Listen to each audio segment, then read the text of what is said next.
Hey friends, I'm Mark Gilfix. This is my father, estate planning legend, Michael Gilfix. We are part of the Gilfix and the Bull team. We want to talk about a concept that I think is really interesting. We work with thousands of families of all financial backgrounds, but we have a unique insight through the thousands of families we've served from estate planning. We learn everybody's net worth. They have to show us their net worth for us to plan. The concept of what is wealth? What is being rich or wealthy? It's a more complicated subject you might think. What are your thoughts, Mike? Oh boy. I've been doing this for decades. One of my favorite topics. You know, we have worked with individuals who have $20,000 to their name. One lady I will never forget, she inherited $14,000. She lives in senior subsidized housing. She came to me and she said, Michael, what am I going to do with all this money? I just don't know what I'm going to do with it. Well, you know, what an insight. Conversely, a gentleman whose worth at the time was maybe $250 million. We developed a plan that was going to save his family about $1.5 million, but it involved giving up control of one of his assets. I'll never forget, he couldn't sign the document. You know, so the point there is that it's a mindset. You know, he didn't feel that he had sufficient control of all of his assets, and he just couldn't give anything away. But okay, the most important thing, I once looked into this in some depth, and I'll tell you, the best definition of wealth, if you ask anybody, it's double whatever you have. We are so relativistic. Does that strike you as true? Do you consider wealth to be double what you have right now? I've heard 2.5 times, by the way, as another thing. Just take whatever your net worth. If you're in a good place financially and you feel like you're pretty secure though, but not wealthy, I would bet you that 2.2 to 2.5 times what you have, you consider wealthy and comfortable. Here's a spoiler alert though. We've worked with thousands of families on this. It's very rare for us to see a client who's like, yep, I'm wealthy now. Some do consider themselves fortunate, but I'm amazed at how many clients that we have who are worth more than $10 million, sometimes over 15 or 20 million, who are still racked with worry and doubts about their financial future. It's like they're really, and you should be worried about the cost of long-term care and unexpected costs, but by any objective measure, they should be fine. And yet, they're sometimes more stressed than our hardworking middle-class clients. Any thoughts about that? Yeah, I mean, to some extent, it's generational. I mean, there's still a lot of folks around who remember that thing called the Depression, who have a sense that maybe they were born and raised in Europe, where they saw money come and go. Maybe they were in the Soviet Union, or you read about it. So this idea of wealth, of assets, seems impermanent. You know, I just don't know what's going to happen next. So again, that's rational, and yet it's irrational. You can do kind of a cost of living. Do you have enough money to live for the next 30 years? 5 times over, but so many of us still worry about it. Again, it's very, very human. So again, I think that wealth is a self-defining concept. The tax authority doesn't view it that way. I mean, if you're over a certain amount, you are wealthy and we're going to get you. And there's proposals in California, other states for a wealth tax if you have over 50 million net worth. I don't think anybody would argue that 50 million net worth is wealthy, but on the flip side, we have startup founders who are clients and friends in that field who, on paper, they are worth 50 or even $100 million, but they can't access it. It's illiquid, and their company might go kaput in 2 weeks, and that could go to zero. So maybe then the measure of wealth is not as easy to define, even at higher numbers. But I do think that a key point we want to make is, having worked with thousands of families, wealth is a relative term, and it is a mindset. And I think one way you can feel wealthy is to take planning steps ahead and just make sure that what you have is protected. Because one thing that is terrible, no matter what level of wealth you're at, is losing wealth unnecessarily and losing it to taxes or not protecting it in case, you know, one of your kids gets divorced or endures a lawsuit. There's a lot of steps we can take. So I think that goes to the sense of being settled, the sense that you're comfortable. Comfortable means that even if there's a few downsides here or there, you're going to be okay. And again, that really does reinforce this point about proper planning, financial advice, tax advice, getting your ducks in a row. So if you can protect assets for your kids, you do that. Again, peace of mind, sleeping well at night. And just to the key steps everybody needs to take, having an estate plan, having a trust, a power of attorney, an advance directive. That ensures that everything you have can still be covered and properly managed if you become incapacitated, and that it avoids the courts and goes where you want it to go after you're gone. So I think no matter what level you're at, I think creating an estate plan, having it up to date, doing some tax planning can help contribute to a feeling of stability and maybe even wealth. Right. And let me add to that yes, those are the basic documents that everybody should have. But in having those discussions with any property owner in the state of California, if all you do is a trust and a power of attorney, the advanced directive, the basics, it's not enough. You need to understand the impact of new Proposition 19, which is going to result in a dramatic property tax increase upon your passing. So addressing that is part of proactive planning, the kind of return on investment, spend a few bucks to get it organized so there will not be a property tax increase. It's saving real property for the family. Yeah, and I think to shift gears but along these lines, I want to talk about passing wealth to the next generation.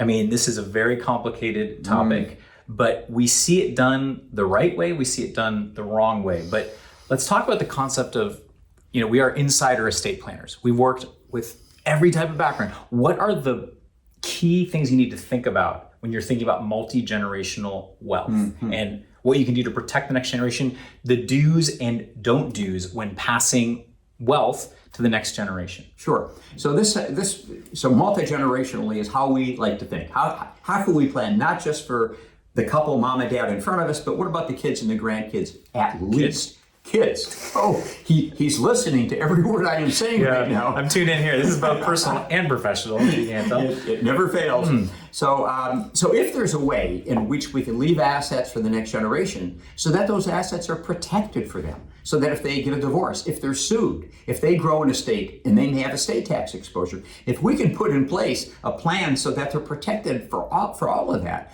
ultimately for the benefit of those perfect grandkids, I mean, what a payoff. So this is the use of what we call dynasty trusts. They're fundamental, and we recommend them for virtually everybody. That's the right way to pass wealth to the next generation. With the rarest of exceptions. And do you have to be high net worth or ultra high net worth, whatever that means to you, to put No, historically, these have been used for the wealthiest. But if you think about the divorce protection and the litigation protection that we capture for multiple generations, virtually everybody should put these trusts in just place. To be clear, the litigation protection is nothing's guaranteed. Nothing is guaranteed, but you're creating a barrier when you put these types of trusts. We call them family protection trusts, generically known as dynasty trusts, that they are much better than nothing. We know that.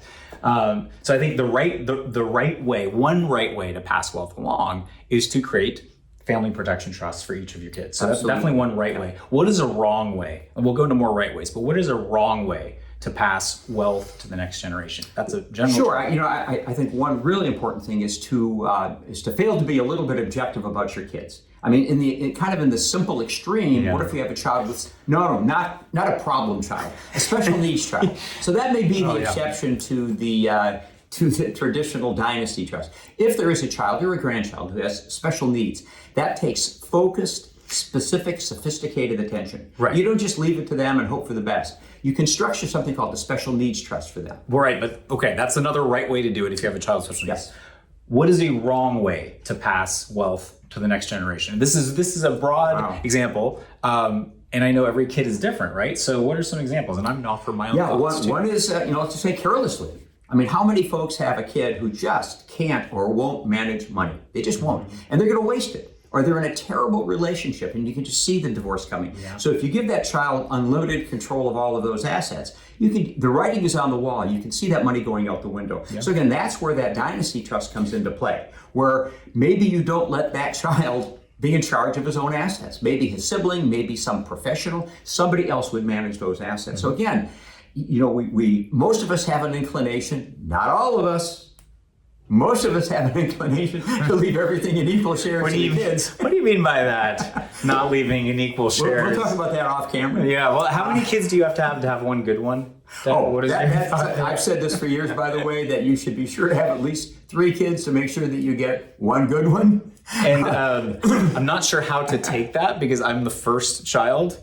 So clearly, Firstborn. Is there one not firstborn? Born. Not aware of anyone that wasn't born, but I'm not sure if I should take that personally. I don't. Everything is a compliment. But let me leave another wrong way to leave wealth or assets to the next generation, and that's without any discussion, without any light shining on what mom and dad have. An example of this is, you see in movies the classic reading of the will, someone passes away and everybody gathers around the lawyer and they read the will. So first of all, that's wrong on so many levels. Never happens. It doesn't happen. And also, you shouldn't have a will. You should have a living trust. If you have a will, they're not going to get the money anytime soon. They could read the will, and then 3 years later, after long and expensive probate in the courts, maybe they'll get the money. But I digress. One wrong way is to not talk about money at all. Mom and dad don't reveal anything about their finances, and all of a sudden dump some random plan on their kids, especially if they're favoring one kid over another or it's not equal. We see so many fights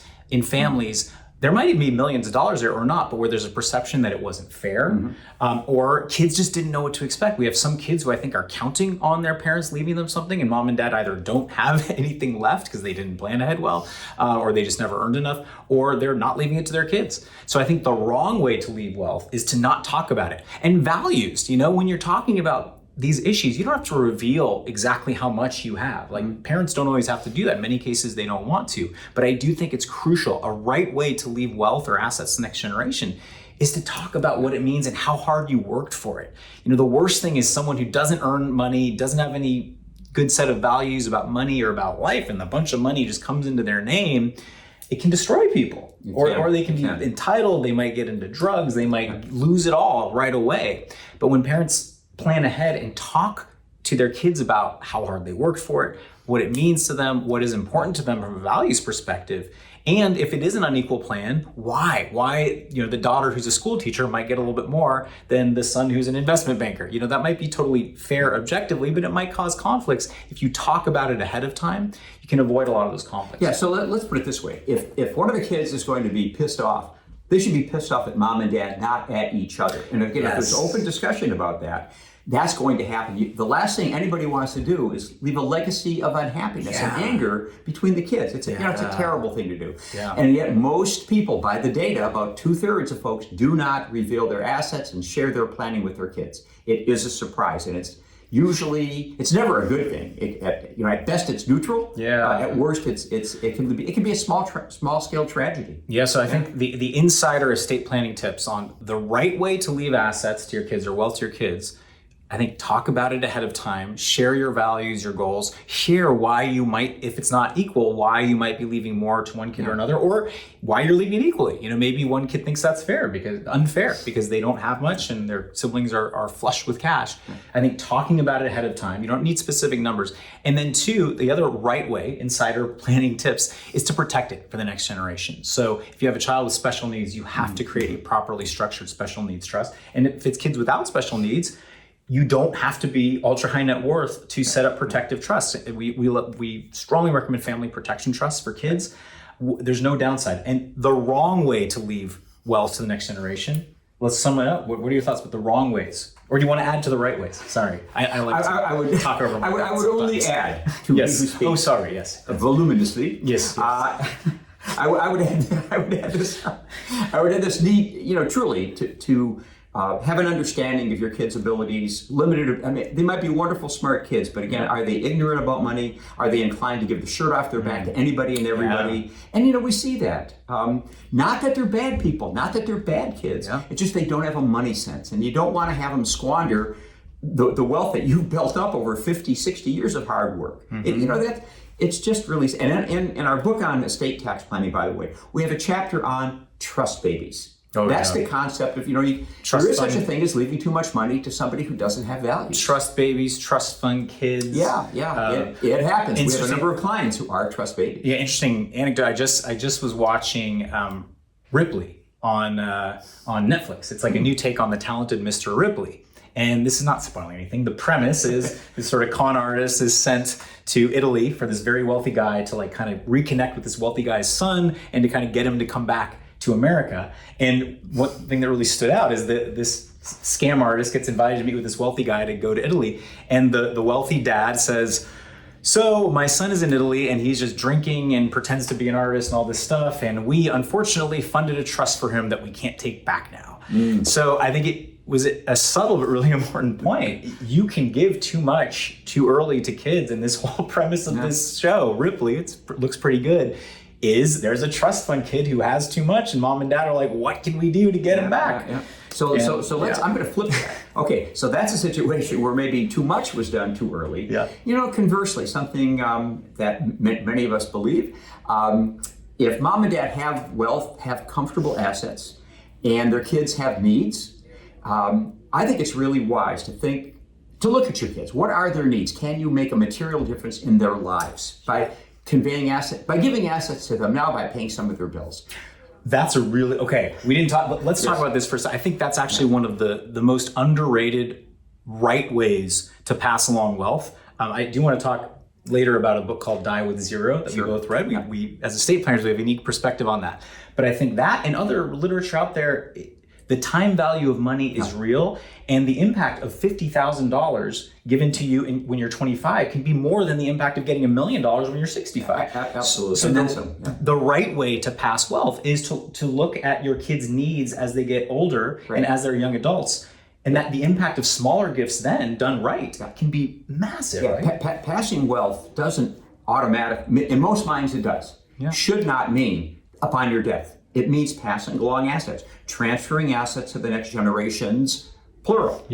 Education. Most of us do think about the cost of education and healthcare, but living in the Bay Area, what if you want one of your kids to live nearby? They can't afford a house. Most of the country, so many parts of the country though, Florida, parts of Texas, Southern California, so many parts of the country, housing is crazy expensive. I think that's an amazing way to help your kids.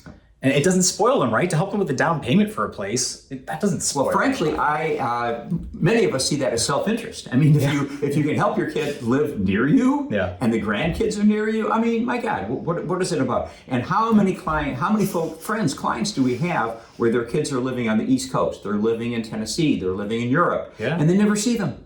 I mean, if you like your kids, that's a tragedy, if they're living far away. So let's sum up that point. I think if somebody has comfortable assets, and here we get back to this question, what is wealth, what is comfort? Let's assume that you are going to get along financially, you've done your planning. If your kids have significant needs, whether it's for them or the grandkids, how can you help them out with the cost of education, needed health care so they don't cut corners on health care, housing, are they living comfortably in a safe neighborhood? Are they in a place where they can expand their horizons and lead a good, comfortable life and maybe be close to you? Help out in those areas. And there's tax efficient ways to do that, by the way. By the way, we often integrate these dynasty trusts. Simple example, very recent example, is a couple who sold a nice home in Los Altos. They had a fair bit of money as a result. And one of their son was got married, and they were looking, the son and the daughter-in-law, where are they going to live? Well, they were going to have to move to Stockton or Vallejo. They were looking at those communities. So the parents had an insight, and they basically made a gift of $500,000, a lot of money, to the Dynasty Trust that we created for the benefit of their son. That $500,000 was then used to make the down payment on a nice house in this community, close to mom and dad. Importantly, the Dynasty Trust was a 50 or 60% owner of that house, which means that in the unlikely event of a divorce, that entire 50 or 60% interest is going to stay with the son because it's going to be in the Dynasty Trust. This goes to that divorce issue. So in that simple example, if 50% is held by the son and daughter-in-law, if, God forbid, there's a divorce, the son is going to get 75%, the full 50% in the Dynasty Trust plus half of the community property. Again, it's a win-win for the kids. The daughter-in-law gets a house for her kids, ultimately. I think the right way to pass wealth, talk about it with your kids. Don't leave surprises. Talk about values, talk about how hard you work for things, what you hope they can do with their inherited wealth. Protect it for your kids. If they have a special needs issue, special needs trust. If they don't have special needs issues, protect it via a Dynasty Trust or our version, family protection trusts. You can protect them from themselves with having trustees who oversee it for them until they reach a certain age. Those are a lot of right ways to do it. I think I would add to that, as you talked about, helping kids out while they're young. The impact of $50,000 or $100,000 given in your late 20s or early 30s or more, help buying a house early in life can be worth 20 times a gift later in life. I think most people would benefit more from getting 10% of their inheritance in their late 20s or 30s versus getting it all when they're 65. Yeah, particularly if a kid has an expensive a debt where it's at 7, 8, 9%, it's eating up their assets. So if mom and dad can help out and pay off all or most of that loan, Yep. the compounding benefit of that to the kids is absolutely massive. So it's that helping kids to pay off debt. You don't want to bail them out, make them think they can just run up more debts. But I'd say helping out with housing. Is he ever loving this discussion? Right, I don't have 8%. Well, I have an 8% debt somewhere. But I think like helping kids with houses, with medical expenses, with educational. But I think paying off high interest rate debt to give them a clean slate, helping them with student debt can be so powerful. Those are the right ways. The wrong ways are not planning, leaving surprises, dumping money in kids' laps when they're not ready, or thinking, well, I'm going to live until my kids are 35 or 40, and you don't plan for that unexpected where, God forbid, you pass away and your kids are 20 years old. If you don't have the right plan, they might get everything right away. They might be fighting with their siblings because they don't think the plan is fair. So there are a lot of wrong ways to do it. And we didn't even address how much is enough or how much is too much to leave to kids. I think that's a different discussion. That's another topic. But I think there are some right ways that we've seen over and over again. I think we've talked about it. So, I'm learning here too, because this is, my dad, and we talk about these issues. We're not perfect. We do have family discussions. Right? We do, but we're not perfect about all of this. There's always more. There's always more. But you guys have been amazing. I think housing in particular really resonates with me. That's a universal issue for my generation and other generations. So, I hope this is really helpful. Leave us comments. What do you think? Yeah. What do you think are the right ways to leave wealth to the next generation, or the wrong ways? Or do you think it's too much to leave anything? Or we see all perspectives, but again, we see patterns of good and bad. But let us know your thoughts. If you have questions, or ideas about other topics we should address. Absolutely, leave them comments. Spread the word. Subscribe. But yeah, we're gonna have more of these discussions, insider estate planning tips and discussions. But thanks so much. Hope everybody's staying safe, sane, and healthy. All right.